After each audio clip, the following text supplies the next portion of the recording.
Hello guys and welcome back to my channel. My name is Ayanda Bamuza, and if this is your first time joining us, you're most definitely welcome. Please do not forget to subscribe and give this video a huge thumbs up.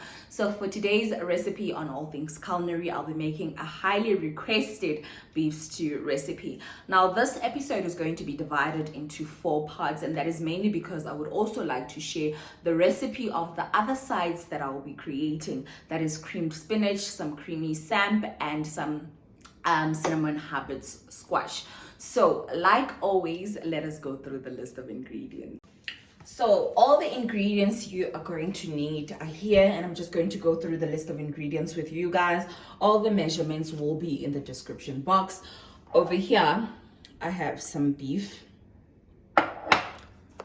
some curry powder, some 11-in-1 spice mix, and these 3 spices are totally optional. Some ground coriander, garlic powder. If you do not have garlic powder, you can use fresh grated garlic. And over here I have some smoked chili flakes. These 3 are very optional. And over here I have some 6-gun spice.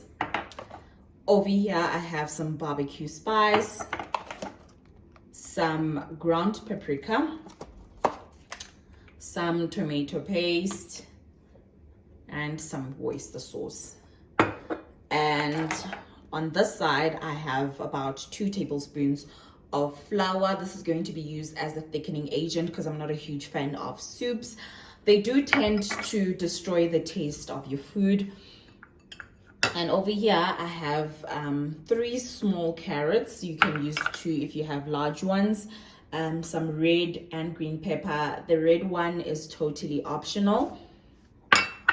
Over here I have some onions, and over here I have some beef stock dissolved in hot water and some oil. So let us get cooking.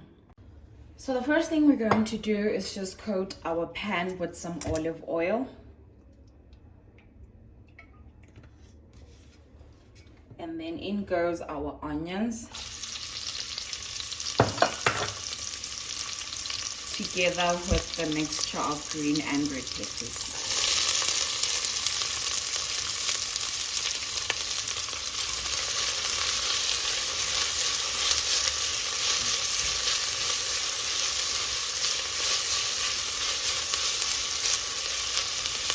We're just going to let this saute for about 4 minutes on low heat until the onions and the peppers begin to change color.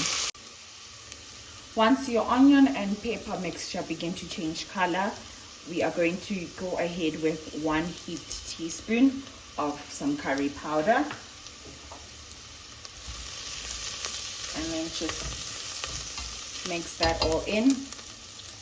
And then we are going to add our beef,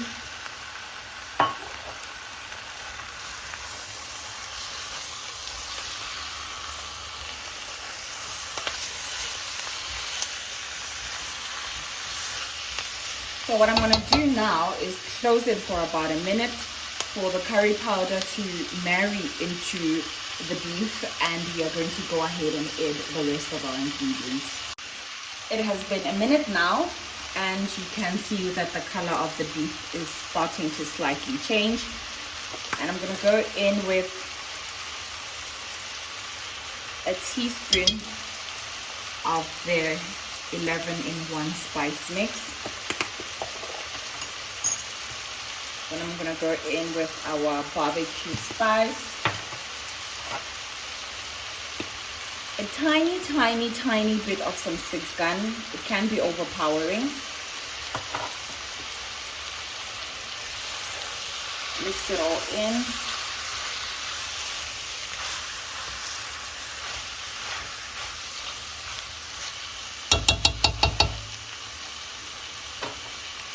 And then I'm going to go ahead with our paprika.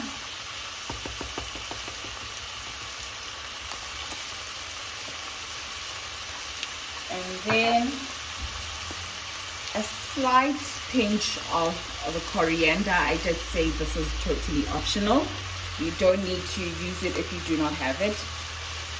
That should be fine. And then some garlic powder. The garlic powder is only optional. If you do not have fresh garlic, you can use garlic powder.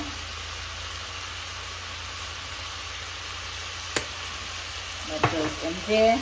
And some smoked chili flakes. This is quite hot, so if you're making this for children as well, then do not add it. You can add some cayenne pepper instead.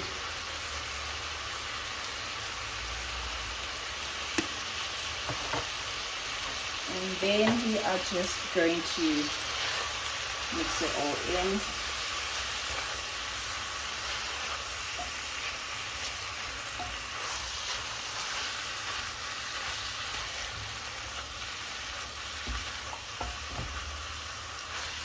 So before I begin to add any liquids, I'm going to let this saute for about a minute or two, just for everything again to marry before it dissolves in liquid. So it has been roughly 2 minutes now, and I'm just going to go ahead and add my tomato paste. It's about a tablespoon. Then from there, I'm going to go ahead and add our oyster sauce. That's about 2 tablespoons. And last but not least for now is our beef stock.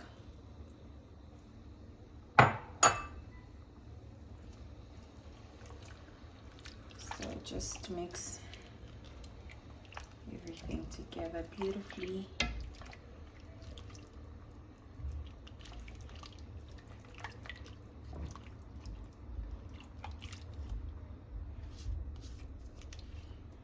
Now I'm going to let this cook for about an hour before I add in the carrots, and then we're going to cook for a remaining 30 minutes. Oh, another important thing that I forgot to mention is bay leaves. So I'm just going to go ahead with, these are very small bay leaves. If you have big one will do. So I'm just going to go ahead with some bay leaves, and again let this simmer for an hour before I add in any veggies. So after about an hour of cooking, the liquid has reduced down and is starting to thicken. So I'm just going to go ahead and add in our carrots. Mix everything. At this point, you can absolutely add any veggie that your heart desires. It can be some potatoes, some zucchini, carrots, mixed veg. Honestly, you can do your part when it comes to adding the veggies. I just like to keep it simple with a little bit of carrots, and I'm done. So this is what we have after 30 minutes, and in total it's 1 hour 30 minutes. I didn't need to add any thickening agent. Like I said in the video intro, that I was going to use the flour as a thickening agent. When it reduced down, it actually thickened by itself. So right now, I'm not going to end the video here. I'm going to show you guys how I'm going to be serving it, and the sides as well as the samp will be in a different video, so do check it out. But yeah, this is how easy making beef stew is. And this is the final product, and this is our creamed spinach, creamy samp, our habit squash, and our beef stew.